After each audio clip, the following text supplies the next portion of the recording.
मौलवी हैं जो कट्टरपंथी को फैला रहे हैं, जो जिहाद के नाम पर तमाम तरह के जिहाद फैला रहे हैं। इसका मतलब ये है कि वो समाज को, इस्लाम को कमज़ोर करने का काम कर बेशर्मी है, बेहयाई है। जिस तरह से ये लोग कह रहे हैं कि लड़कियाँ की ऐसी होती, फिसल जाती हैं, तो इनका की ज़रूरत है। और अगर हम उसको बाहर ला रहे हैं, चाहे वो फ़िल्मों के माध्यम से हो, चाहे वो आंदोलनों के माध्यम से हो, तो इसका मतलब ये है कि वो गंदगी समाज से साफ कर किसी भी चीज़ को बुरी कुप्रथा को बदलने की बात की जा रही है, तो इस्लाम को टारगेट किया जा रहा है। कुप्रथा कहीं भी हो, उसको बदला जाना चाहिए। रिवाज, प्रथा नाज़नीन जी, एक जो वीडियो है वो काफ़ी समय से लाइक पिछले 2-3 दिन से वायरल हो रहा है। अजमेर दरगाह के जो खादिमों की संस्था है, उसके सचिव हैं सरवर चिश्ती। उनका एक वीडियो वायरल हो रहा है जिसमें वो कहते नज़र आ रहे हैं कि लड़कियाँ एक ऐसी चीज़ होती हैं जिसके ऊपर बड़े से बड़ा फिसल जाता है, जिसमें उन्होंने कहा कि विश्वामित्र मेनका को देखकर फिसल गए थे। आसाराम बापू और बड़े-बड़े जो इस तरह के बाबा पकड़े गए हैं, वो लड़कियों के चक्कर में ही फिसले हैं। उन्होंने कहा कि लड़की चीज़ ही ऐसी होती है कि बड़े से बड़ा फिसल जाता है। इस बयान की काफ़ी बड़ी निंदा हो रही है, चाहे पॉलिटिकल पार्टियाँ हों या फिर हम उसकी बात करें नेशनल विमेन कमीशन की, उसकी तरफ से भी इस पर पूरा एक्शन लेने की तैयारी है। अब किस तरह से देख रही हैं इस बयान को? देखिए, सबसे पहले तो मैं यही कहूँगी कि ये एक बेशर्मी है, बेहयाई है। जिस तरह से ये लोग कह रहे हैं कि लड़कियाँ की ऐसी होती, फिसल जाती हैं, तो इनका मर्दों का कोई गुनाह नहीं होता या मर्दों का कोई नज़र का दोष नहीं होता।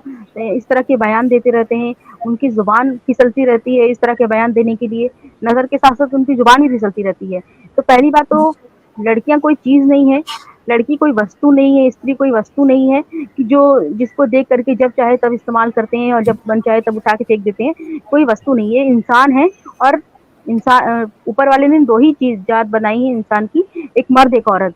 हर उसमें जानवर हो, इंसान हो, कीड़े हो, मकोड़े, हर जगह पर 2 तरह के नर और मादा पाए जाते हैं। इसके अलावा और कुछ नहीं पाया जाता। तो बाकी अगर आप इंसान नहीं समझते, चीज़ समझते हैं, तो ये बहुत ही बेगैरती की बात है कि आप अल्लाह की बनाई हुई चीज़, ऊपर वाले की बनाई हुई चीज़ को आप सामान, वस्तु समझते हैं। उसकी भावनाओं का, उसकी इज़्ज़त का, उसके मन का, उसके इमोशंस का कोई आपको ख़्याल नहीं है। आप इस तरह की बातें करके, इस तरह की बयान दे कर के तमाम उन लड़कियों को, आधी आबादी को ठेस पहुँचाते हैं, जो इस समाज को, इस दुनिया को चला रही है। तो आप इस तरह के बयान दे रहे हैं, तो सबसे पहली बात तो मैं इस बयान की घोर निंदा करती हूँ कि इसे शर्मनाक बयान के लिए इनके ऊपर कड़ी कार्रवाई की जाए, ताकि इस तरह के शर्मनाक बयान देने से पहले ये लोग 10 बार सोचें। 10 बार सो जी, बिल्कुल। और ये पूरा जो उनका ये प्रकरण है वो अजमेर 92 से जुड़ा है। अजमेर 92 फ़िल्म आ रही है जो 92 में घटना हुई थी अजमेर में, जहाँ पर बहुत सारी लड़कियों का बलात्कार हुआ और उसके बाद बहुत सारी हिंदू लड़कियों ने आत्महत्या भी की और उसके बाद ये एक लोकल न्यूज़पेपर ने इस न्यूज़ को निकाला, उसके बाद ये मामला चर्चा में आया था। इसको लेकर ये बात कही जा रही है, अजमेर 92 की बात करें या 72 हूर फ़िल्म जो आजकल दोनों ही चर्चा में बनी हुई हैं। 72 हूर पे सवाल हो या फिर सवाल हो अजमेर 92 पर। यही बोला जा रहा है कि एक मुसलमानों को, इस्लाम को टारगेट करने की साजिश है, 2024 की तैयारी है। आप कैसे देखती हैं अजमेर 92 फ़िल्म की बात हो या 72 हुए? देखिए, जब समाज में कोई गंदगी फैलती है, तभी जो है उसको दूर करने का प्रयास होता है। हम रोज़ खाना खाते हैं, रोज़ नहाते हैं, फिर भी अपने ही कपड़े रोज़ हमको साफ़ करने पड़ते हैं, अपने ही जूठे बर्तन साफ़ करने पड़ते हैं। इसका मतलब ये हुआ कि ये हमारी चीज़ है, हमारे विचार हैं, तो इसका मतलब ये नहीं कि वो दूषित नहीं हो सकते। तो जो जिस तरह से समाज में गंदगी फैली है, या जिस तरह से दूषित हुआ है समाज, उसकी सोच दूषित हुई है, तो उस पर, उस सच्चाई को बाहर लाने की ज़रूरत है। और अगर हम उसको बाहर ला रहे हैं, चाहे वो फ़िल्मों के माध्यम से हो, चाहे वो आंदोलनों के माध्यम से हो, तो इसका मतलब ये है कि वो गंदगी समाज से साफ करने की ज़रूरत है, आज उसकी ज़रूरत है। तो किसी भी इस्लाम को टारगेट करना या मुसलमानों को टारगेट करने की कोई ज़रूरत नहीं है। ये जो उसमें गंदगी आ गई है, जो उसमें प्रदूषण फैल गया है, दूषण फैल गया है, उसको सफाई की ज़रूरत है। तो इस तरह की फ़िल्में समाज का आईना होती हैं, समाज में बदलाव लाने के लिए इस तरह की चीज़ों को पर फ़िल्में बनना ज़रूरी है। आईना है। और आज के समय में जिस तरह से इतिहास को तोड़-मरोड़ करके एक कम्युनिस्टों ने प्रस्तुत किया है, इतिहास को बदलने की कोशिश की है, चाहे वो कम्युनिस्ट हो, चाहे वो अंग्रेज रहे हों, सबने हमारे इतिहास को बदलने की, उसके साथ छेड़छाड़ करने की कोशिश की। तो आज अगर इस तरह की सत्य घटनाओं पर फ़िल्में बनेंगी, तो वो लोगों के सामने, हमारी युवा पीढ़ी के सामने, आने वाली पीढ़ी के सामने एक रिकॉर्ड हो जाएँगी। वो हमेशा-हमेशा के लिए रहेंगी कि इस तरह की फ़िल्में बनी थी, यानी कि इस तरह की कोई घटना घटी थी। इस तरह की घटना घटी थी, इसलिए ये फ़िल्म बनी और हमारे समाज में इस तरह की गंदगी भी थी, जिस पर फ़िल्में बनना ज़रूरी था। अभी देखिए आप, चाहे पिछले समय में बाल विवाह पे रहा हो, चाहे विधवा विवाह पे रहा हो, चाहे विधवाओं की ज़िंदगी पे रहा हो, तो इस पर भी तो फ़िल्में बनी हैं और एक बदलाव आया है, एक लोगों के अंदर एक चेंज आया है, समाज में बदलाव आया है। तो इस तरह की फ़िल्में बनेंगी तो एक चेंज आएगा, क्योंकि 72 हूरे लोगों को, युवाओं को, हमारे मुस्लिम समाज की युवाओं को सपना दिखा करके कि आप अल्लाह के नाम पर, धर्म के नाम पर शहीद हो जाएँगे, इस्लाम के नाम पर शहीद हो जाएँगे, तो मरने के बाद आपको 72 हूरें मिलेंगी। तो ये जो सपनों की दुनिया लोगों ने दिखाई है, हमारे कट्टरपंथियों ने, हमारे समाज के कट्टरपंथियों ने, मौलवियों ने, मुल्लाओं ने, तो ये समाज की तस्वीर को बदलने का काम करेगा ये फ़िल्म। तो बहुत ज़रूरी है इस तरह की फ़िल्में बनें और बहुत ही ज़रूरी है कि लोग इस तरह की फ़िल्मों के माध्यम से जागरूक हों, इस तरह की फ़िल्मों को देखने जाएँ। आपने कहा कि इस तरह के मुद्दे हैं, उन अगर इन इस तरह के मुद्दों पर फ़िल्म बनती है तो समाज में काफ़ी बड़े स्तर पर अवेयरनेस का वो काम करती हैं। लेकिन अगर इस तरह के मुद्दों पर फ़िल्म बनती है तो एक ये भी बड़ा नैरेटिव ये चलाया जाता है कि मुसलमानों को टारगेट किया जा रहा है। लोग उस पर अक्सर फँसते हुए भी नज़र आते हैं। तो जिस अवेयरनेस की हम उम्मीद कर रहे हैं या 72 हूर जैसे मुद्दे हैं या अजमेर 92 की बात करें, अगर रेप हुआ है तो हमें उसको एक्सेप्ट करना पड़ेगा कि जो अपराधी धर्म का लबादा ओढ़कर इस तरह के कृत्य कर रहे हैं, उनको हमें कंडेम करना पड़ेगा और उस पर खुलकर बात करनी पड़ेगी, चाहे 72 हूर हो या फिर 92 घटना हो। आपको लगता है कि लोग इस पर खुलकर अब इस चीज़ को एक्सेप्ट कर पाएँगे क्या है, और उनको समझ में आएगा कि ये धर्म की बात नहीं, ये अपराधों की बात है? चोला ओढ़ करके अपराध, धार्मिक बनने से वो बच जाएँगे। इसका मतलब अपराधी अपराधी होता है, चाहे वो किसी भी धर्म को मानता हो, चाहे कितना भी का मानने वाला हो।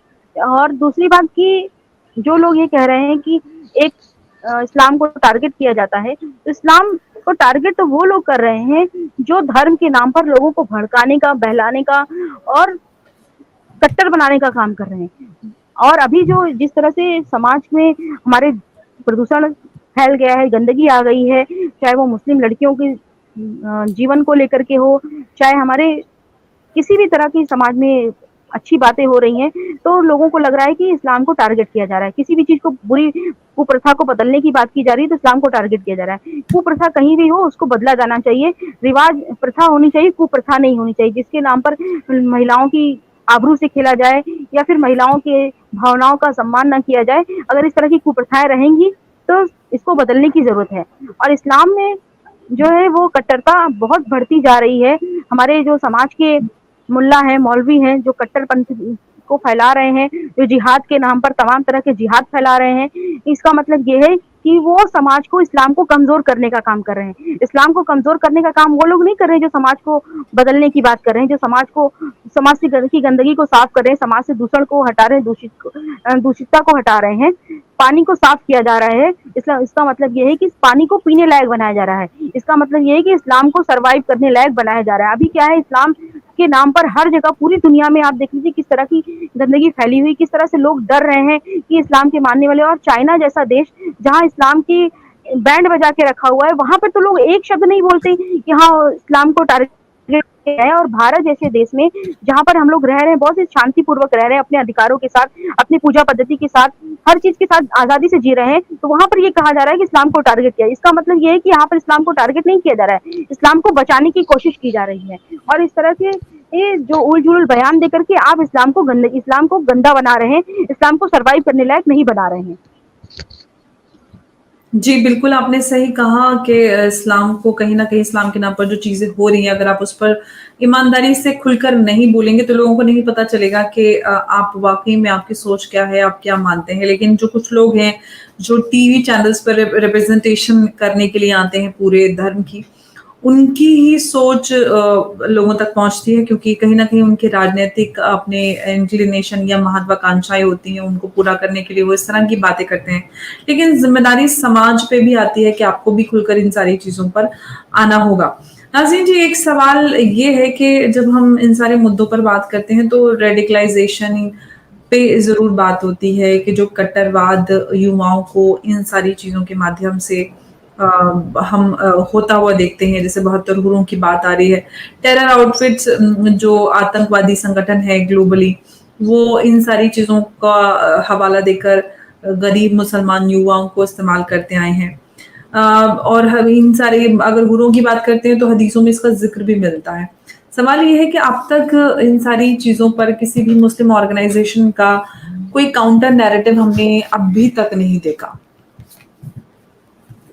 क्योंकि वो खुद इस तरह की चीज़ों में संलिप्त है और वो नहीं चाहते हैं कि समाज में बदलाव हो। और आपने कहा कि गरीब तबके के और या फिर पढ़े-लिखे जो नहीं उनको उनके साथ-साथ आप देखिए ना जो पढ़े-लिखे तबके हैं, चाहे वो लादेन की बात करें, चाहे हाफ़िज़ सईद की बात करें, ये लोग तो बड़े बहुत ही पढ़े-लिखे मास्टरमाइंड हैं, उसके बावजूद इस तरह की हरकतें कर रहे हैं। इसका मतलब ये है कि बहुत सोच समझ के टारगेट किया जा रहा है। इन्होंने बना रखा है अपना पूरा एक वन बाय वन प्लान बना रखा हुआ है, जिसके बाद ये किस तरह से इस्लाम को पूरी दुनिया में फैलाएँगे और अपनी इस्लाम को फैलाने के साथ-साथ कट्टरता को फैलाएँगे। यहाँ इस्लाम मोहब्बत और भाईचारे, अमन के साथ चलने के लिए नहीं, अमन अमन की तो बात ही छोड़ दीजिए, यहाँ तो कट्टरता बंदूक की गोली पे इस्लाम बंदूक की नोक पर इस्लाम को फैलाएँगे, इस तरह की सोच को लेकर के चल रहे हैं। तो इस तरह की सोच को लेकर के चलेंगे, तो समाज में सर्वाइव नहीं कर पाएँगे और इस्लाम को कहीं भी फलने-फूलने का मौका नहीं मिलेगा। तो आपके इस तरह के विचार जो हैं, इनके जो इस तरह के विचार हैं, वो समाज को दूषित करने का काम कर रहे हैं और जो हमारे युवा हैं, उनको जो आने वाली समय को बदल सकते हैं, आने वाली दुनिया को बदल सकते हैं, अपने भारत देश के इतिहास को बदल सकते हैं, तो उनको ये मौका ही नहीं दिया जा रहा है। उनको एक ऐसा इतिहास बनाया जा रहा है, जहाँ पर लोग कलंकित इतिहास पढ़ेंगे, जहाँ पर लोग प्रसिद्ध इतिहास नहीं पढ़ेंगे, कलंकित इतिहास पढ़ेंगे कि इतिहास का ये कलंक का इतिहास जो है कलंकित इतिहास होगा इस्लाम का इतिहास। तो इस्लाम के इतिहास को अगर सुधारना है, तो इन सब लोगों को मुखर होकर के सामने आना चाहिए कि इस तरह की चीज़ों को काउंटर करिए कि आप इस तरह की चीज़ें इस्लाम में नहीं है। सिर्फ़ अपने धर्म की दुकान नहीं चलाइए या फिर सिर्फ़ अपने पॉलिटिकल आकांक्षाओं को पूरा करने के लिए, राजनैतिक आकांक्षाओं को पूरा करने के लिए इस तरह की बयानबाज़ियाँ दे करके आप समाज को बदलने का काम नहीं कर सकते। आप समाज को दूषित करने का काम कर रहे हैं, ये आपको मानना पड़ेगा और मानेंगे तभी चीज़ों को बदल पाएँगे। नहीं मानेंगे तो फिर आप कलंकित इतिहास लेकर के आने वाली पीढ़ी आपको यही याद करेगी कि हमारा इस्लाम का इतिहास जो था वो कलंकित इतिहास था। जी, बिल्कुल आपने सही कहा कि सही चीज़ें हमें आगे ले जाने की ज़रूरत है ताकि आने वाली पीढ़ियाँ जो सही इतिहास है उसकी जानकारी रख सकें और हम अपनी आने वाली पीढ़ियों के लिए क्या छोड़कर जा रहे हैं। जो हमने शुरुआत से बात की थी, जो अजमेर चिश्ती ने बात कही औरतों को चीज़, आपको नहीं लगता जब हम महिलाओं के ऊपर बात करते हैं, अधिकारों पर बात करते हैं तो या ट्रिपल तलाक है, इन सारे मुद्दों पर बहस होती थी, तो तब हमेशा ये कहा जाता है कि इस्लाम में औरत का बड़ा मकाम है, औरत ये है, वो है। लेकिन वो सो कॉल्ड मौलाना उनके मुँह से इस तरह की बात सुन के मैंने कोई ख़ासा या जो रोष नज़र आना चाहिए था, वो नज़र नहीं आ रहा मुस्लिम महिलाओं का या युवाओं का। आखिर ऐसे लोगों के जो अभद्र टिप्पणियाँ उनको बर्दाश्त क्यों किया जा रहा है और कब तक? सबसे पहली बात तो महिलाएँ इतनी जागरूक नहीं हैं। उनको लग रहा है कि जो मौलाना कह देते हैं, जो ये कह रहे हैं कि हदीसों में लिखा है, वही ठीक है, उसी को हमें मान के चलना चाहिए। वो अल्लाह की बनाई हुई कुरान को नहीं मानेंगे, ना ही उसको जानने की कोशिश करेंगे। ये सिर्फ़ मुल्लाओं की बनाई हुई कुरान या उनकी कही हुई बातों पे अमल करने की कोशिश कर रहे हैं। इसलिए महिलाएँ भी जागरूक नहीं हो पा रही, वो जगह-जगह पे इज्तिमा में जाती हैं, जगह-जगह पर जो हर शुक्रवार को आप देखिए दरगाहों में, मस्जिदों में, तमाम जगह पर जिस तरह के बयानात तकरीरें होती हैं, उसको सुनने के बाद लोग अपने दिमाग को बदल ही नहीं पा रहे हैं। उनको लग रहा है कि जो ये कह रहे हैं वही सही है, उसका हम अपोज़ करेंगे तो हम गुनहगार बन जाएँगे। आप गुनहगार नहीं बनेंगे, आप बल्कि उनका अपोज़ नहीं करके गुनहगार बन रहे हैं। क्योंकि वो जो गलत कह रहे हैं, उसका कहीं न कहीं विरोध होना चाहिए और विरोध होगा तभी समाज में बदलाव आएगा। तो ये मुस्लिम महिलाओं की एक बड़ी कमी है कि वो इस तरह की परिवर्तन को स्वीकार नहीं कर रही। उनको लग रहा है कि अगर हम इस तरह के परिवर्तन की बात करेंगे, तो हम इस्लाम के गुनहगार बनेंगे, अल्लाह के गुनहगार बनेंगे। अगर आप बात नहीं करेंगी, तब आप इस जो है गुनहगार बनेंगी क्योंकि बुराई का ख़त्म करने के लिए बुराई पर चर्चा करना बहुत ज़रूरी है, बुराई को सामने लाना बहुत ज़रूरी है।